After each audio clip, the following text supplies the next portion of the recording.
Kami bersyukur dan berterima kasih pada hari yang spesial ini karena Tuhan boleh memberikan kami anugerah demi anugerah. Kami tidak hanya bersyukur secara bangsa di mana Tuhan telah memberikan kemerdekaan bagi kami, tetapi kami juga bersyukur karena kemerdekaan secara rohani kami yang kami peroleh melalui Kristus yang mati di kayu salib. Karena itu Tuhan, demi kemerdekaan itu, maka kami ada di hadapan Engkau hari ini. Mohon Tuhan bicara kepada kami, mohon Tuhan menyampaikan isi hati-Mu kepada kami, dan juga tujuan-tujuan-Mu kepada kami. Sehingga kami boleh mengenal rencana dan kehendak Tuhan, dan tentu juga isi hati Tuhan. Karena itu Tuhan, bila Roh Kudus bekerja ketika firman Tuhan diberitakan, hamba-Mu diurapi dan kami semua yang mendengar juga diurapi. Dalam nama Yesus kami mengucap syukur.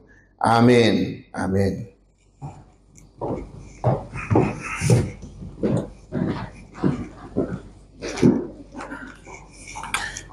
Ya, shalom Bapak Ibu Saudara sekalian. Shalom. Ya, senang bisa ketemu lagi. Hari yang spesial ya. Saudara, hari ini hari kemerdekaan Republik Indonesia, hari yang sangat dinantikan setiap tahun ya. Baru saja rasanya 79 yang lalu, sekarang kita sudah yang ke-80 Saudara ya. Nah, kita tentu bersyukur karena kita tidak dijajah lagi, kita sudah tidak ditindas lagi, tetapi pejuang-pejuang kita sudah berhasil mengusir para penjajah setelah sekian ratus tahun, dan dengan demikian kita menentukan nasib bangsa kita sendiri.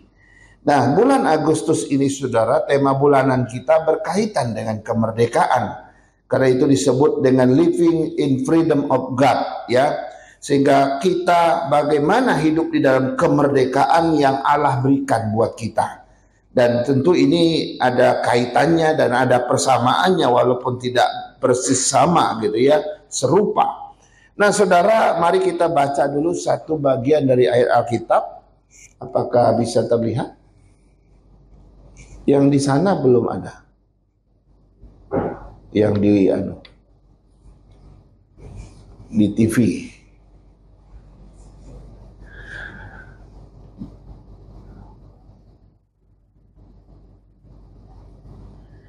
Ya, kita baca satu ayat dari Galatia 5 ayat 1. Tadi Galatia yang lain ya. Sekarang Galatia 5 ayat yang pertama.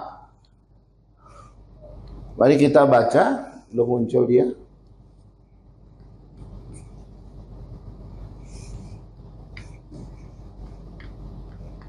Nah, ini dia ya. Galatia 5 ayat 1. Mari kita buka suara kita dengan membaca bersama-sama. 2, 3. Supaya kita sungguh-sungguh merdeka, Kristus telah memerdekakan kita. Karena itu berdirilah teguh dan jangan mau lagi dikenakan kuk perhambaan. Saudara, ini ada satu ayat yang sangat terkenal yang dimana bicara tentang kemerdekaan. Dan kemerdekaan, Saudara, saya rasa kemarin definisinya kita sudah belajar, ya, disampaikan oleh hambanya. Nah, saya cuma ingin memberikan definisi saja.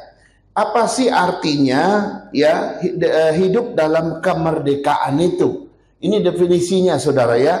Hidup dalam kemerdekaan adalah hidup dalam kebebasan yang sejati yang Allah berikan kepada orang-orang percaya melalui Kristus.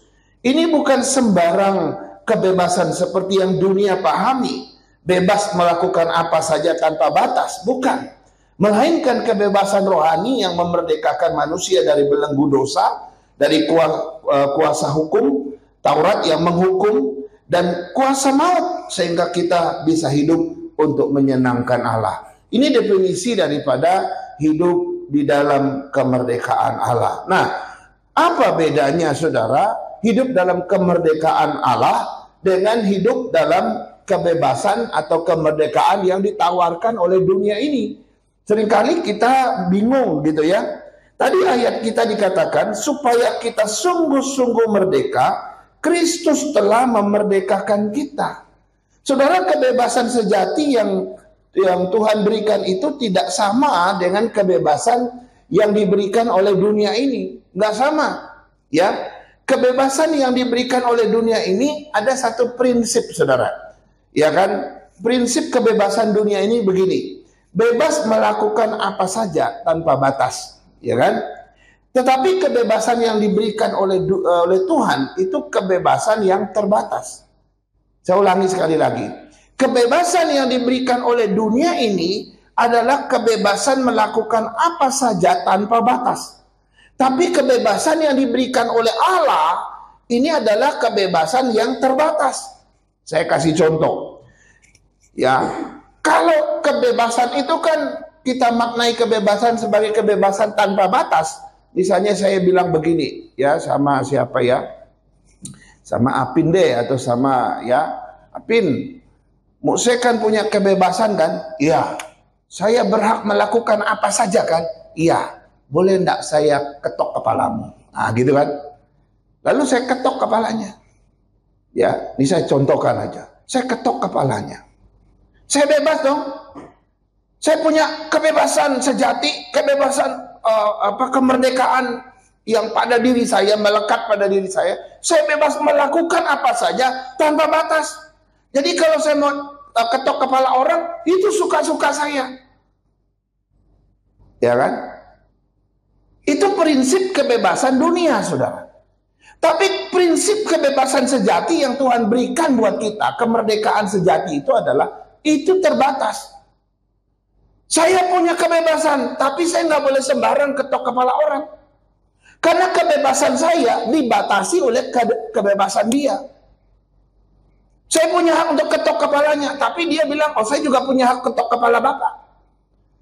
Kalau begitu saya terbatas. Kenapa? Karena kebebasan saya dibatasi oleh kebebasan dia.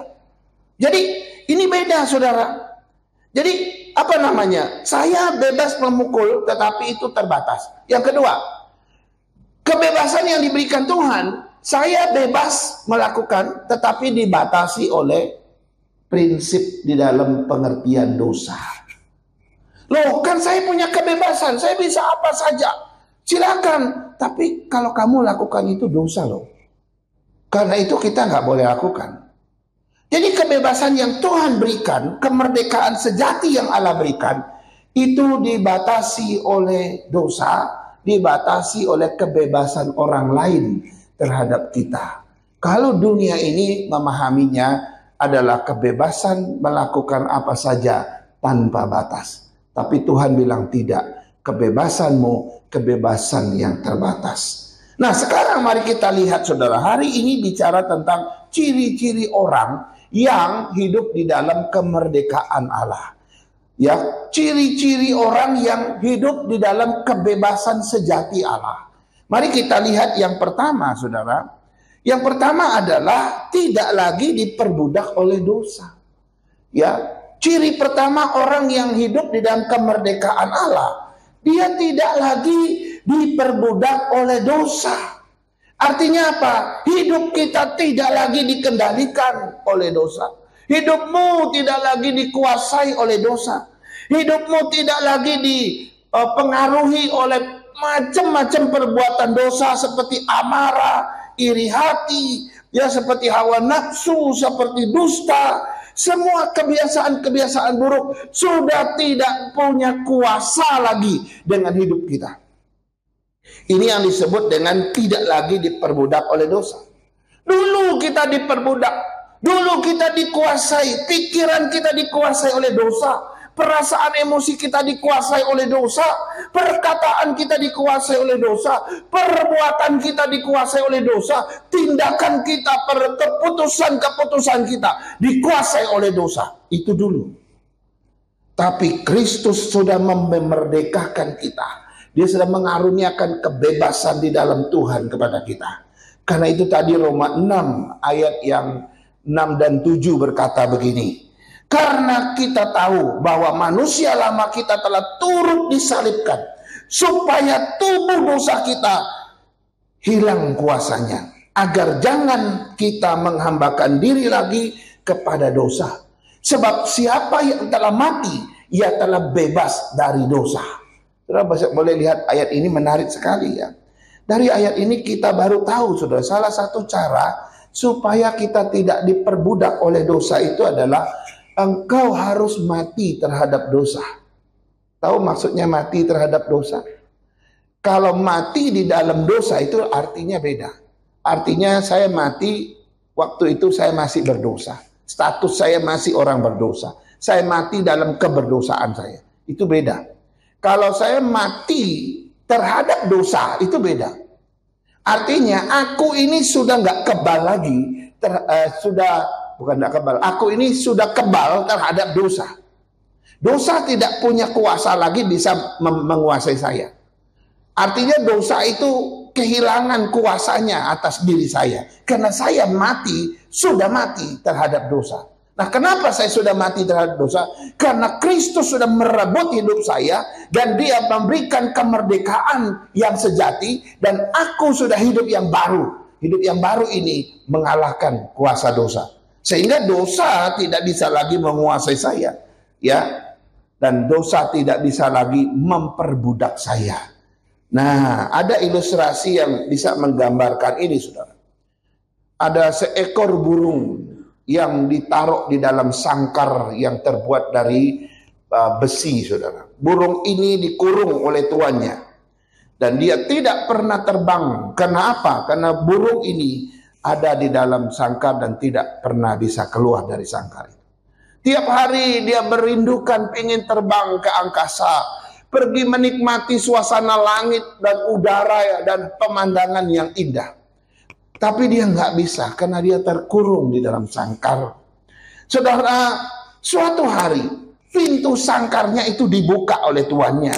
Lalu tuannya membiarkan dia untuk terbang dan keluar dari sangkar itu. Sekarang burung itu bebas mengepakkan sayapnya, bebas kemana saja, bebas terbang, menikmati keindahan alam. Dan akhirnya saudara, burung itu hidup sesuai dengan tujuan penciptaannya. Bahwa yang namanya burung harus terbang kemana-mana, bukan ditaruh di dalam sangkar. Kebebasan terbang itulah menjadi satu keindahan dalam hidup si burung ini, saudara. Begitupun dengan kita, bukan? Dulu kita dibelenggu oleh dosa. Itu seperti kita di dalam sangkar. Kita tidak bisa kemana-mana karena sangkar itu terlalu kuat. Dari dalam sangkar kita merindukan kebebasan yang sejati. Tidak pernah bisa. Karena dosa yang seperti sangkar itu mengikat kita begitu kuat. Lalu datanglah Kristus seperti tuan si burung ini. Kristus datang membuka pintu sangkar itu. Supaya engkau bisa keluar dan bisa terbang bebas. Dan akhirnya kita bisa terbang bebas.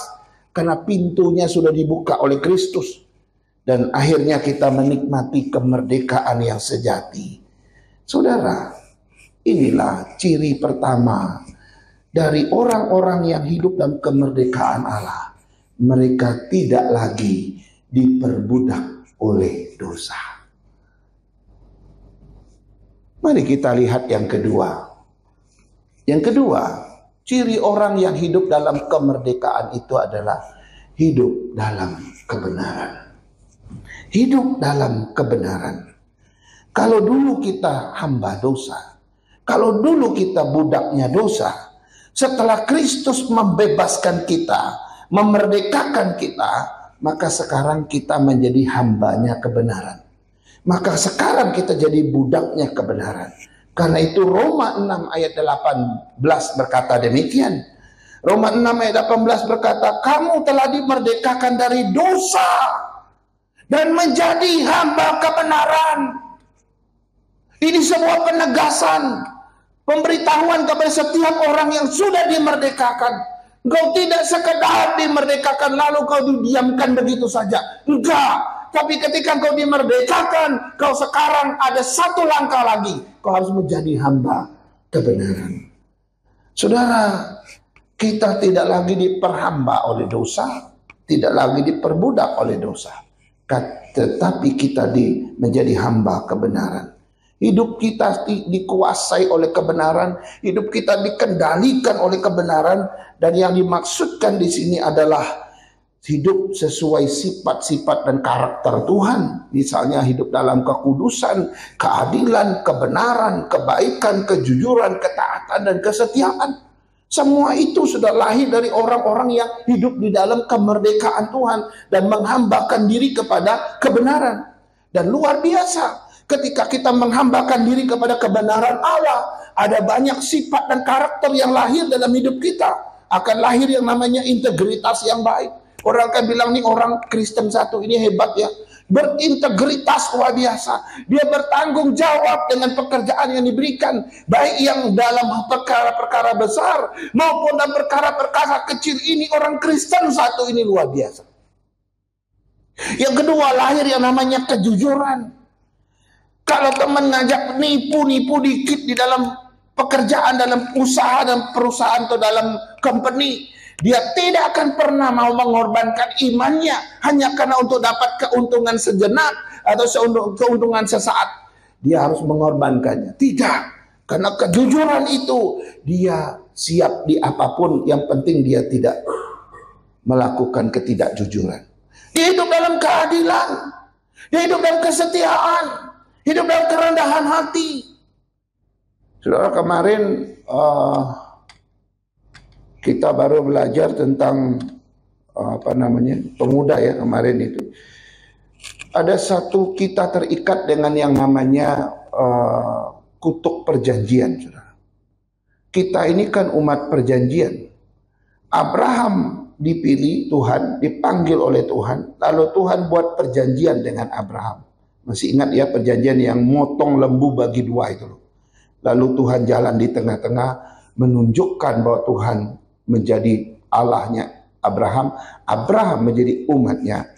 Lalu mereka saling terikat satu sama lain, dan seluruh keturunan Abraham sampai kita orang percaya itu juga terikat dalam perjanjian. Maka kita disebut umat perjanjian. Nah, isi perjanjian itu di dalam kitab Keluaran dan di dalam Imamat itu muncul beberapa kali. Bahwa perjanjian itu bilang begini, kalau kamu taat, Tuhan berkati. Kalau kamu setia, Tuhan akan membuat kamu menang terhadap musuh-musuhmu. Dan ini sudah lama kita belajar itu dari setiap kali kita Bible study. Dan terus muncul. Walaupun tidak diucapkan, tapi itu terjadi di dalam kisah-kisah itu, saudara. Kalau kamu taat dan setia, aku memberkati kamu, aku membela kamu. Tetapi kalau kamu tidak taat dan tidak setia, aku akan menyerahkan kamu kepada bangsa-bangsa kafir. Tanganku sendiri akan melawan kamu. Dan ini terjadi, saudara. Nah, kemarin mereka melawan orang Filistin. Mereka kalah 4.000. Mereka bingung, kok kita bisa kalah? Harusnya mereka mencari-cari tahu dong, kok kita bisa salah? Kok kita bisa kalah maksudnya? Lalu harusnya mereka menemukan, oh ternyata kita nggak setia loh. Oh ternyata kita buat dosa loh. Maka kita diizinkan kalah oleh Tuhan. 4.000 yang mati. Tapi pertanyaan evaluatifnya itu udah benar. Cuma kesimpulan solutifnya yang salah. Jadi mereka pikir mereka kalah karena Tuhan tidak hadir dalam perang itu. Nah, supaya Tuhan hadir dalam perang itu, ayo kita angkat itu tabut perjanjian yang ada di Silo. Akhirnya mereka ambil, saudara, bawa perang. Mereka pikir mereka akan menang. Padahal bukan itu masalahnya. Masalahnya adalah mereka sedang melakukan ketidaktaatan dan Tuhan sedang mau menghakimi mereka. Waktu perang kedua, wah mereka maju dengan percaya diri karena sudah ada yang namanya tabut ini. Karena memang tabut itu punya sejarah yang hebat sekali. Waktu lawan Yeriko saja mereka bawa keliling-keliling, teriak pada hari ke-7, waduh itu tembok masuk ke dalam bumi. Mereka bawa itu ke Sungai Yordan jadi kering. Nah, mereka pikir Tuhan akan menyertai peperangan kali yang kedua dengan bawa tabut ini. Dan waktu mereka bawa tabut itu, apa yang terjadi? Mereka kalah. Kali ini mereka yang mati itu 30.000. Perang pertama cuma 4.000, belakangan 30.000. Dan yang menyedihkan adalah tabut itu dirampas oleh orang Filistin. Apa yang saya mau katakan, saudara? Itu kisah yang seperti itu gitu ya. Sebenarnya itu adalah kutuk perjanjian. Mereka lupa kalau mereka sedang kena yang namanya kutuk perjanjian. Kalau mereka taat dan setia, Tuhan akan berkati, Tuhan akan buat mereka menang terhadap musuh-musuhnya. Tapi kalau kamu nggak taat dan setia, Tuhan akan melawan kamu sendiri dan akan menyerahkan kamu kepada bangsa lain. Mereka nggak tahu itu. Padahal itu sudah dituliskan sejak Keluaran sampai Imamat muncul berkali-kali. Nah, ini yang menarik, saudara. Orang yang hidup dalam kebenaran itu bicara tentang orang yang setia, ya, orang yang taat kepada Tuhan, penuh kerendahan hati, cinta kasih yang tulus, mampu menguasai diri, dan berani hidup benar di hadapan Tuhan. Ini yang menarik, saudara. Nah, inilah ciri kedua, orang yang hidup dalam kemerdekaan Allah, yang hidup dalam kebebasan sejati, saudara. Ini bagian yang kedua, yaitu mereka akan hidup di dalam kebenaran. Sekarang kita lihat yang ketiga. Yang ketiga, ciri orang yang hidup dalam kemerdekaan Allah. Yang ketiga adalah hidup dalam damai sejahtera dan sukacita. Saudara, ketika bangsa kita merdeka dari penjajahan, wah, ada satu euforia yang luar biasa. Kita lihat sejarah film dokumenter itu ya. Wah, itu sejak kita 17 Agustus mengumumkan proklamasi itu. Wah, itu seluruh Indonesia mendengar radio, dari radio ke radio. Mereka punya satu kegembiraan yang luar biasa, sukacita. Ya, kalau kita bilang bahasa dunianya, gembira luar biasa, damai luar biasa, tenang luar biasa. Kenapa? Karena penjajah sudah nggak ada lagi. Saya lihat satu cerita juga, setelah kita merdeka 1-2 tahun kemudian ada orang bule datang ke Indonesia. Orang Indonesia langsung tegang. Mereka pikir Belanda kembali lagi gitu. Padahal sudah tidak kembali, sudah selesai urusan itu gitu ya. Kita masih ada trauma kan? Trauma gitu. Tapi sukacita yang luar biasa tadi kenapa muncul? Karena kita sudah dibebaskan dari penjajahan. Nah, begitu juga secara rohani.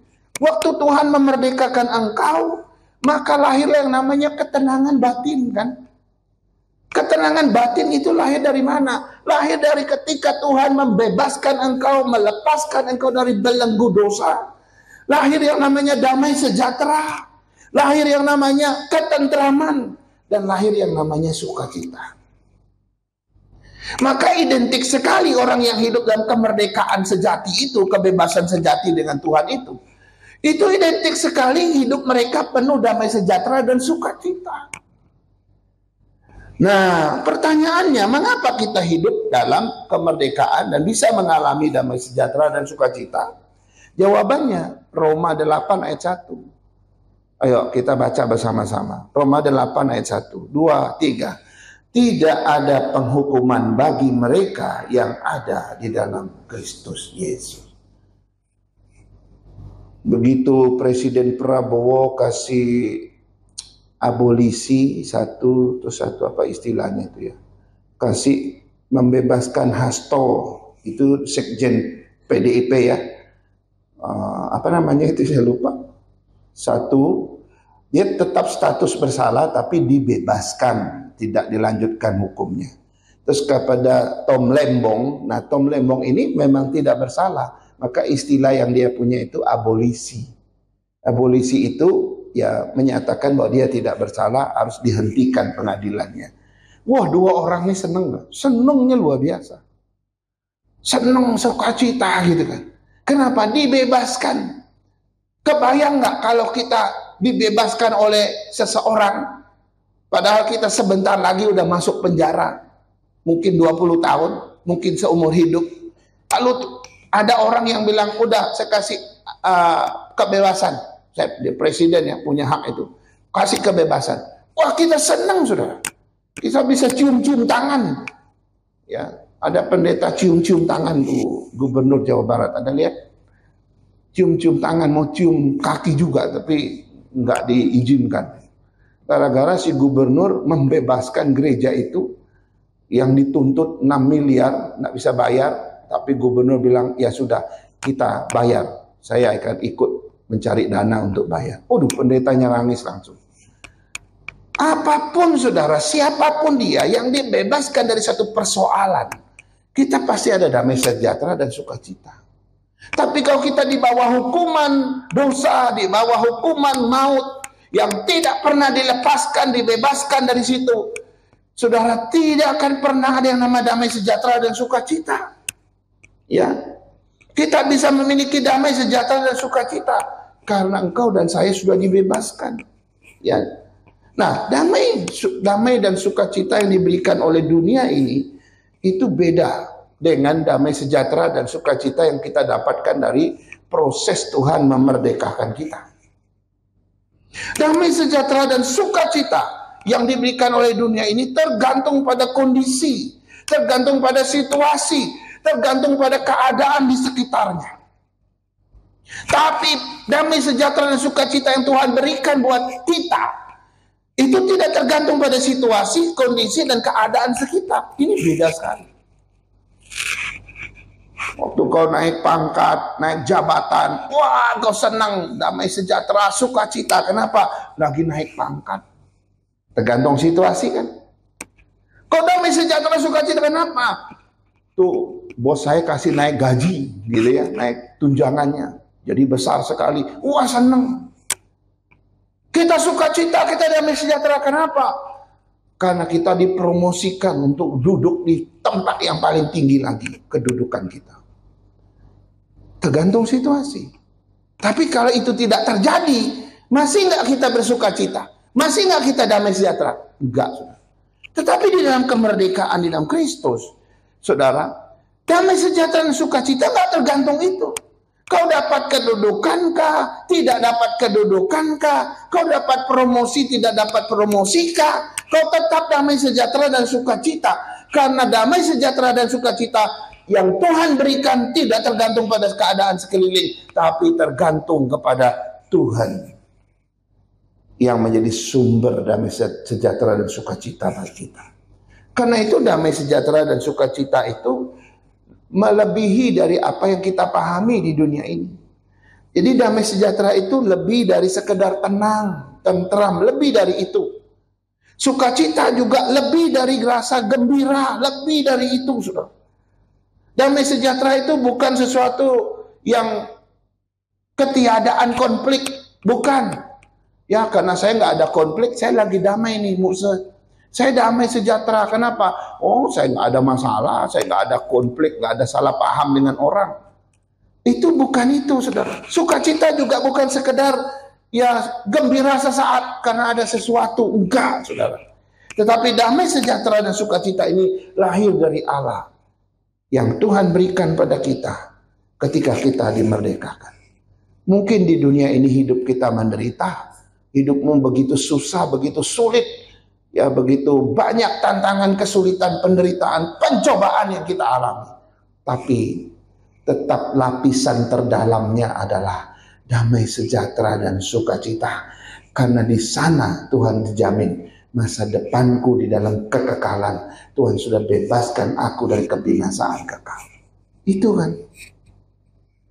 Jadi mau dunia ini apapun hidup, mau diapakan saja hidup kita di dunia ini, silakan.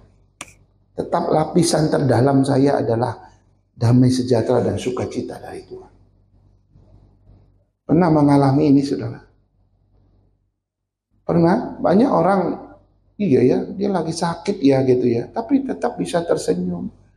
Dia tetap bisa dengan tenang hidupnya kelihatan dia damai-damai saja. Itu rahasianya luar biasa, saudara. Karena tidak tergantung pada situasi sekitar.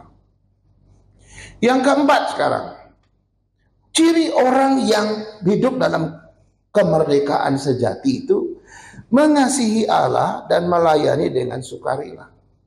Ya, mengasihi dan melayani dengan sukarela. Saudara, saya mau katakan begini, orang yang betul-betul sadar akan makna dan arti dimerdekakan oleh Tuhan, saudara, biasanya ada satu keinginan untuk membalas kebaikan Tuhan. Biasanya itu. Ya, kalau kita lihat orang yang selamat dari pesawat jatuh, aduh dia bilang, ini anugerah kehidupan kedua yang Tuhan berikan, saya mau melayani Tuhan dengan sungguh. Kalau ada orang sembuh dari penyakit yang membawa maut, tapi secara mujizat dia sembuh, ada yang akan bilang, Tuhan, aku berikan hidupku seutuhnya kepadamu. Seluruh sisa hidupku akan ku berikan untuk Tuhan. Tidak lagi aku mau sia-siakan. Dan biasanya begitu. Ya, orang yang mengerti makna dimerdekakan, dilepaskan, dibebaskan oleh Tuhan dalam maksud, makna, dan arti yang sesungguhnya, biasanya ada satu keinginan, kerinduan untuk membalas kebaikan Tuhan itu, saudara. Biasanya mereka ingin terus mengasihi Tuhan lebih dalam lagi. Mau mengasihi Tuhan lebih dari itu lagi. Dan tidak cuma mengasihi, bahkan mereka mau melayani lebih hebat lagi. Dengan penuh sukarela. Sekalipun mereka tidak dibayar, sekalipun mereka tidak dihargai, tidak dihormati, mereka akan tetap melayani Tuhan. Kenapa? Karena mereka merasa terlalu besar anugerah yang mereka dapatkan. Sekarang mereka mau balas kebaikan Tuhan itu pun tidak cukup. Galatia 5 ayat 13. Ini yang tadi ayat yang kita baca ya. Coba kita baca bersama-sama sekali lagi. Galatia 5 ayat 13. 2, 3. Kamu telah dipanggil untuk merdeka. Janganlah mempergunakan kemerdekaan itu sebagai kesempatan untuk kehidupan dalam dosa, melainkan layanilah seorang akan yang lain oleh kasih. Saudara, dari ayat ini kita mengerti satu makna, bahwa setelah kita dimerdekakan, kita harus mengisi kemerdekaan itu.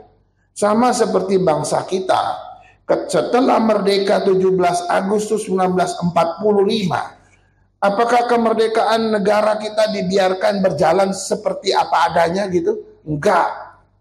Pemerintah kita bersama rakyat, mereka mengisi kemerdekaan itu dengan banyak hal. Pertama, mereka mengisinya dengan pembangunan manusianya. Memberikan pendidikan yang terbaik, pelatihan-pelatihan, seminar-seminar, membangkitkan keahlian masyarakat Indonesia. Yang kedua, pembangunan secara fisik, infrastruktur mulai ada gitu ya. Kemudian pembangunan ekonomi dan pembangunan yang lainnya. Sampai dulu kita kenal Repelita itu ya, Pelita ya. Itu pembangunan waktu 5 tahun gitu ya. Itu pembangunan dalam rangka apa? Mengisi kemerdekaan. Saya coba bayangkan saudara. Seandainya begitu kita merdeka, lalu pemerintah kita, rakyat kita tidak mau isi kemerdekaan itu. Saudara bisa bayangkan apa? Saya melihat video saudara di YouTube. Jakarta pada tahun 60 sekian, itu pada sesudah merdeka ya. Yang banyak di Jakarta itu becak. Lalu orang jualan di pinggir-pinggir jalan ini, kumuh sekali kelihatan Jakarta. Masih kampungan saudara. Lalu saya lihat lagi perkembangannya, ada mobil tapi mobil nggak banyak. Mobilnya juga mobil-mobil kuno gitu. Seandainya negara kita nggak pernah mengisi kemerdekaan yang kita dapat, kita hidup di tahun 60-an. Lalu hari ini kita seperti apa saudara? Kita nggak punya teknologi misalnya begitu ya. Kita lihat Jakarta masih kampungan, masih kayak zaman itu gitu ya. Saudara kebayang nggak? Kita nggak pernah maju masih kayak gitu sampai tahun 2025 gitu. Itu kan merasa iya ya tidak ada perkembangan. Tapi negara kita lumayan lah. Walaupun seperti itu kira-kira 40-50 tahun yang lalu. Tetapi kita lihat hari ini ya lumayan lah. Kenapa? Karena kemerdekaan itu diisi. Hal yang sama terjadi saudara. Kalau kehidupan kemerdekaan rohani kita ini tidak pernah diisi, tidak pernah dikerjakan gitu ya, maka tidak ada yang namanya pertumbuhan iman. Kau akan terus seperti itu. Kan kau akan jalan di tempat. Tidak ada yang namanya dewasa rohani. Tidak ada yang namanya saudara belajar melayani Tuhan, itu enggak ada. Ada orang puluhan tahun ikut Yesus. Ada orang puluhan tahun ke gereja tetap nggak mau pelayanan, tetap nggak bisa doa misalnya, tetap nggak bisa apa-apa bagi Tuhan. Maka itu adalah orang yang sejak dimerdekakan nggak pernah diisi. Kemerdekaannya tidak dikerjakan. Bahkan ada orang yang sudah dimerdekakan justru hidup di dalam dosa. Memakai kesempatan itu hidup dalam dosa. Itu mengerikan, saudara. Kau isi dengan sesuatu yang positif harusnya. Tapi kenapa kau isi dengan sesuatu yang jahat di mata Tuhan? Kemerdekaanmu dan kemerdekaanku itu adalah sesuatu yang harus kita isi. Tidak bisa kita biarkan. Nah, jadi orang yang sadar akan arti dan makna kemerdekaan itu, pasti dia nggak egois. Ya, dia tidak mementingkan diri sendiri. Tapi sebaliknya dia akan rela melayani orang lain, ya, mengasihi orang lain, melayani Tuhan, mengasihi sesama, menolong orang lain, dan berkorban bagi Tuhan, berkorban bagi orang lain, atau bagi siapapun. Mereka kerjakan itu dengan luar biasa. Dan ini adalah ciri keempat orang yang hidup dalam kemerdekaan Allah yang sejati, yaitu mereka akan mengasihi dan melayani dengan sukacita, sukarela. Ya. Sekarang kita lihat yang kelima. Ciri orang yang hidup dalam kemerdekaan Tuhan adalah berani hidup benar tanpa takut kepada manusia. Wah, ini judulnya serem, saudara. Berani hidup benar tanpa takut kepada manusia. Saudara, orang yang telah dimerdekakan oleh Tuhan punya satu konsekuensi, suka atau tidak suka. Suka atau nggak suka, kau harus punya konsekuensi ini. Kau harus berhadapan dengan konsekuensi itu. Yaitu harus berani hidup benar tanpa takut kepada manusia. Ini bukan pilihan. Ya, ini bukan sesuatu yang bisa kita pilih atau tidak kita pilih. Tapi ini suatu konsekuensi hidup yang sudah dimerdekakan. Saya ambil contoh, saudara. Rasul Petrus dengan beberapa rasul itu ditangkap oleh Mahkamah Agama. Mereka ditaruh di dalam penjara karena mereka dituduh telah menyebarkan agama baru yang menyebarkan satu nama, namanya Yesus Kristus. Jadi Mahkamah Agama di Yerusalem tangkap Rasul Petrus dan beberapa temannya, masukkan ke penjara. Ini ada di dalam Kisah Rasul 5 pasal 29. Nah, mereka akhirnya suatu hari mereka yang dalam penjara ini dibawa ke pengadilan. Dibawa ke pengadilan, saudara. Waktu mereka dibawa ke pengadilan, mereka sekali lagi dituduh. Dituduhnya begini. Kami sudah dengan keras melarang kamu mengajar nama itu. Maksudnya nama Yesus gitu ya. Namun ternyata kamu telah memenuhi Yerusalem dengan ajaranmu. Dan kamu tidak menanggungkan darah orang itu kepada kami. Jadi mereka sebetulnya sudah larang. Gak boleh lagi beritakan nama Yesus. Tapi Rasul Petrus dan teman-temannya tetap kekeh memberitakan. Akhirnya ditangkap masuk penjara. Hari pengadilan mereka, ini yang menarik. Waktu Mahkamah Agama bilang, loh kami sudah melarang, kenapa kalian tetap memberitakan? Dan mereka diancam, mau dibunuh, sudah, mau dihabisin. Tapi Rasul Petrus mengungkapkan satu kalimat yang luar biasa. Dia menenangkan rasul-rasul yang lain dengan berkata begini, ya, kita harus lebih taat kepada Allah daripada kepada manusia.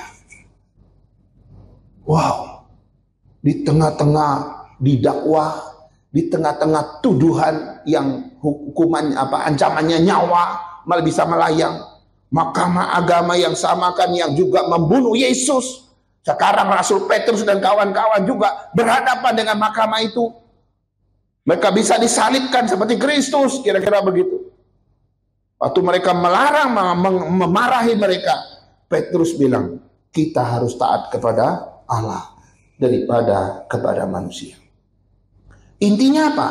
Petrus dan kawan-kawan tidak mau tunduk kepada tekanan, tidak mau tunduk kepada opini yang berkembang waktu itu, tidak mau tunduk kepada ancaman bahkan penolakan yang terjadi pada waktu itu.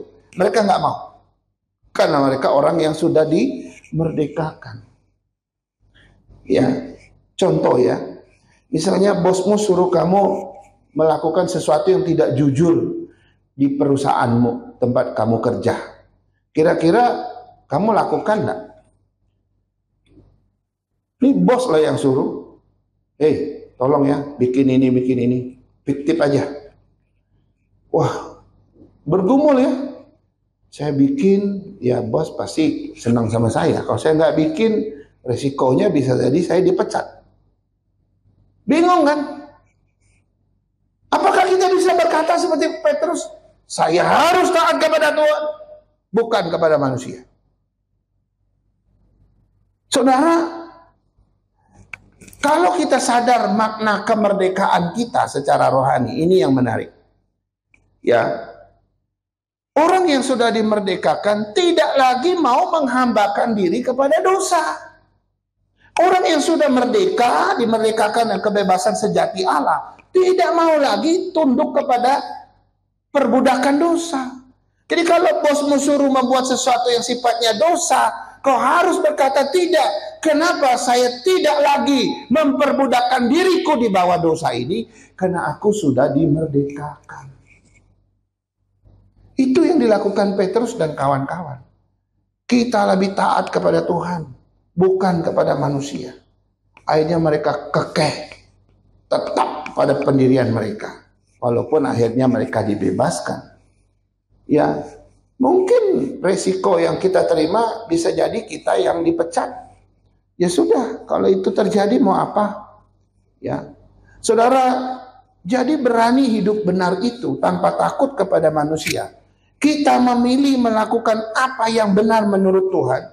Ya, meski menimbulkan resiko yang berat misalnya. Ya, bisa jadi reputasi kita jelek, karir kita jelek, ya nama baik kita jelek, nggak masalah, kenyamanan kita hilang misalnya. Tapi apa? Melakukan yang benar menurut Tuhan, firman Tuhan. Ya, kita tidak diperlambat lagi, dipaksa lagi oleh tekanan opini atau oleh dosa apapun itu. Tidak lagi. Dan singkatnya saudara, kedudukan Tuhan itu ya jauh lebih menentukan tindakan kita ya daripada rasa takut kita terhadap manusia. Ini penting saudara.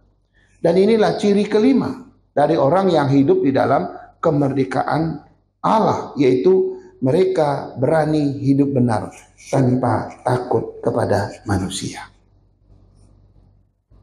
Ada banyak contoh dalam Alkitab ya. Misalnya Sadrak, Mesak dan Abednego ya kan. Waktu mereka tidak mau menyembah patung Nebukadnezar, mereka diancam akan dilempar ke dalam perapian yang menyala-nyala. Lalu mereka bilang, enggak, kami tetap tidak akan menyembah patung Tuanku. Sekalipun Tuhan yang kami percaya tidak menyelamatkan kami, kami tetap tidak akan menyembah. Dan akhirnya terjadi. Dibuang ke dalam perapian, tapi Tuhan membela mereka. Tidak ada satupun yang terbakar kan. Ya tidak selalu begitu endingnya sih. Ya mungkin kalau kita benar-benar dilempar ya benar-benar kita hangus. Tapi komitmen mereka yang menarik. Ya, kami percaya kepada Allah, kami bisa menyelamatkan kami. Tapi sekalipun dia tidak menyelamatkan kami, supaya Tuanku tahu, kami tetap tidak akan menyembah patung Tuanku. Wah, ini yang orang bilang apa itu namanya? Apa ya istilahnya itu? Beraninya demi iman kepada Tuhan itu seperti harga mati gitu, saudara. Ya. Sekarang kita lihat yang keenam ya. Yang keenam, orang yang hidup dalam kemerdekaan Tuhan, dia hidup sesuai identitas sebagai anak-anak Allah. Ya, coba kita baca lagi satu ayat firman Tuhan dari Yohanes 1 ayat 12. Kita baca dengan bersuara 2, 3. Tetapi semua orang yang menerimanya diberinya kuasa supaya menjadi anak-anak Allah. Saudara, menurut ayat ini ada satu yang penting diperhatikan di ayat ini. Orang yang menjadi anak-anak Allah, ya itu disebut memiliki kuasa, ya memiliki kuasa menjadi anak-anak Allah. Pertanyaannya, mengapa identitas kita sebagai anak-anak Allah kok dikaitkan dengan kuasa? Kuasa dalam bahasa Inggrisnya power. Ya, dalam bahasa yang lebih ini lagi dinamis, atau kalau kita dari dinamis kemudian jadi dinamit yang jadi bom itu ya. Itu kuasa, artinya power, dinamis. Artinya suatu yang kekuatan. Kita tidak ketika kita dimerdekakan oleh Allah, maka kita memiliki yang namanya kuasa itu. Kita memiliki power itu. Kita memiliki kekuatan itu. Kekuatan apa? Kekuatan power atau kuasa untuk hidup sebagai anak-anak Allah. Apa maksudnya? Apa yang Tuhan maksudkan di ayat ini? Kenapa dia kaitkan kuasa dengan menjadi anak-anak Allah sebagai identitas kita? Banyak orang mengaku jadi anak-anak Tuhan, tapi hidup mereka tidak punya kuasa. Banyak orang mengaku aku percaya Yesus, tapi hidup mereka tidak berdampak. Banyak orang mengaku saya ikut Yesus sudah puluhan tahun, tapi hidup mereka tidak berguna bagi Tuhan sama sekali. Maka inilah yang dimaksud dengan kuasa menjadi anak-anak Allah. Ketika engkau menjadi anak-anak Allah, itu adalah identitasmu. Dan ketika kau tahu itu identitasmu, maka hidupmu harus berdampak. Hidupmu harus punya kuasa supaya berdampak bagi orang lain. Hidupmu harus berdampak menjadi berkat bagi orang lain. Itu maksudnya. Nah, orang yang sudah dimerdekakan oleh Tuhan, maka dia akan hidup ya sesuai identitasnya sebagai anak-anak Allah. Berarti ada nggak orang Kristen yang katanya sudah percaya Tuhan, tapi nggak hidup sesuai identitas? Ada nggak? Ada. Maka jangan heran ada yang namanya Yohanes, Petrus, Markus, Lukas, itu ada di penjara semua, saudara. Ya, pembunuhan lagi. Waduh, kasusnya ngeri, saudara. Lalu hukumannya hukuman mati, saudara. Pernah dulu ya kita ke Cipinang dulu sekali. Waduh, ini ibadah untuk yang narapidana biasa gitu ya. Di sebelah ruangan sebelah ada narapidana khusus. Waktu kita menyembah Tuhan, waktu itu saya sih hanya ikut sebagai pendoa saja.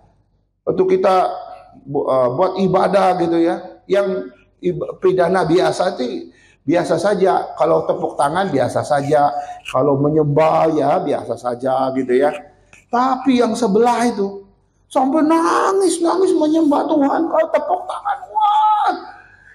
Saya baru tahu, rupanya yang sebelah itu karena hukumannya hukuman mati.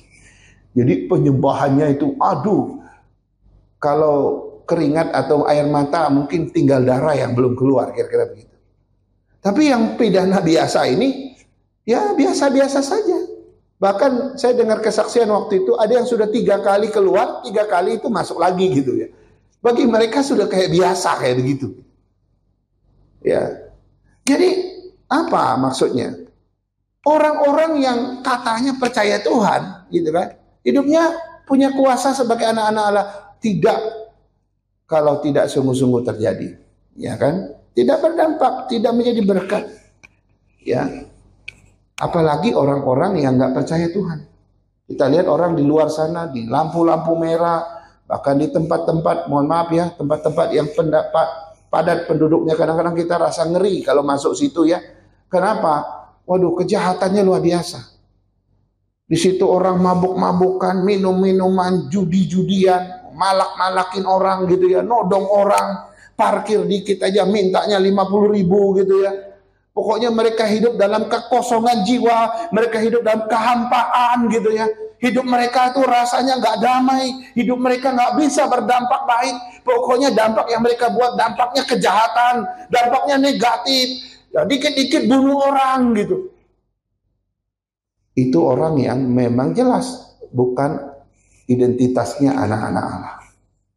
Lalu kalau ada orang yang sudah percaya Tuhan, lalu identitasnya sudah jadi anak-anak Allah, bagaimana kalau kita hidupnya masih seperti itu?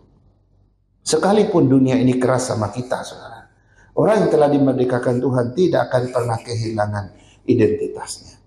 Katakanlah terjadi apapun di dunia ini, Kalau engkau sungguh-sungguh dimerdekakan Tuhan, kau tidak akan kehilangan hidupmu sebagai identitas anak-anak Allah. Ya, ada orang kemanapun pergi, dimanapun berada, dia tahu hidup berdasarkan identitasnya, yaitu sebagai anak-anak Allah. Tapi ada orang gitu ya, pergi ke warung makan saja, ya, dia langsung kehilangan identitasnya sebagai anak-anak Allah. Dalam hal apa Musa? Ya kan? Ada orang makan di warung, orang lagi rame gitu ya. Doa aja kita malu. Aduh, banyak orang ya, udah doa masing-masing aja menurut kepercayaannya masing-masing. Loh, kita jadi nggak berani doa. Itu namanya orang tidak hidup berdasarkan identitasnya sebagai anak-anak Allah. Di warung makan saja, di restorannya kita kehilangan identitas kita. Apalagi di panggung yang lebih besar. Orang kan melihat kita, oh ini orang Kristen, dari mana? Itu tadi dia doa, itu tadi mereka menyembah Tuhan. Kan begitu, nggak cuma di gereja, di dunia luar sana. Jangan pernah kehilangan identitasmu. Dan inilah ciri yang terakhir, ciri yang keenam dari orang yang hidup di dalam kemerdekaan Tuhan, yaitu mereka akan hidup sesuai identitas sebagai anak-anak Allah. Ada beberapa pendapat para tokoh. Yang pertama, John Calvin. John Calvin bilang begini, penjara dalam batin manusia yang hanya bisa diatasi lewat anugerah Allah.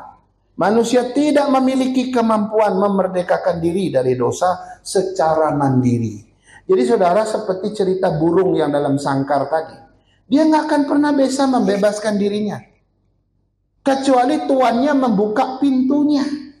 Sama, kita juga tidak akan pernah bisa membebaskan diri kita dari belenggu dosa kalau Yesus tidak datang membuka pintu itu, menyelamatkan kita lewat kayu salib. Nggak akan pernah bisa. Ya, John Calvin yakin betul itu. Yang kedua, Louis Berhoff. Ya, dia bilang begini, melalui Kristus bukan hanya hukuman dosa yang dihapus, tetapi juga kuasanya atas orang percaya dilemahkan secara radikal.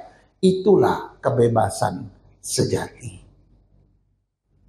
Herman Bapping bilang begini, dibebaskan dari dosa bukan berarti tidak akan berdosa lagi, melainkan tidak lagi diperbudak oleh dosa. Tidak jatuh dalam dosa lagi itu beda dengan tidak lagi diperbudak oleh dosa. Terakhir, yang bernama John Owen. John Owen bilang begini, betapa pentingnya membunuh dosa setiap hari. Itu menandakan bahwa kemerdekaan dari dosa adalah proses pengudusan kontinu. Jadi ada istilah dia pakai, kita mesti membunuh dosa setiap hari. Ada dosa muncul, bunuh, muncul lagi, bunuh. Itu proses pengudusan yang terus menerus. Itulah kemerdekaan sejati. Kalau ada penjajah lagi, bunuh. Ya, Malaysia mau menantang kita, lawan, sudah kirim pasukan gitu ya. Ya, ada lagi mau ambil pulau kita, ayo angkatan laut langsung di sana gitu ya. Rudal kita taruh ke sana. Tapi saya nggak tahu Indonesia udah punya rudal belum ya. Wah, pokoknya ada bambu runcing pun nggak apa-apa kira-kira ya. Ibarat rohaninya kita jangan kalah, tidak lagi diperbudak oleh dosa. Mari kita berdoa. Kami merasa bahwa kami manusia yang lemah dan berdosa. Kami tahu bahwa Yesus sudah memerdekakan kami. Yesus sudah memberikan kebebasan sejati buat kami. Tapi kami sering kali masih kalah terhadap dosa itu. Kami masih jatuh lagi dan jatuh lagi. Walaupun mungkin kami tidak lagi diperbudak seperti dulu, tidak lagi dikuasai oleh dosa seperti dulu. Tapi Tuhan, pergumulan kami belum selesai. Pergumulan kami masih terus berlanjut selama hidup kami masih digelar di dunia ini. Tuhan, berikan kami kekuatan. Berikan kami kemampuan untuk hidup dalam kemerdekaan yang Kau berikan. Mengisi kemerdekaan itu supaya kami terus bertumbuh. Supaya kami makin hari makin dewasa di dalam Tuhan. dan makin mau melayani Tuhan dalam hidup kami. Berkati firman-Mu, berkati kami semua, agar firman ini tersimpan dalam hati kami, dan tidak hanya tersimpan, kami menghidupinya. Terima kasih Tuhan, dalam nama Yesus kami berdoa. Amin. Amin.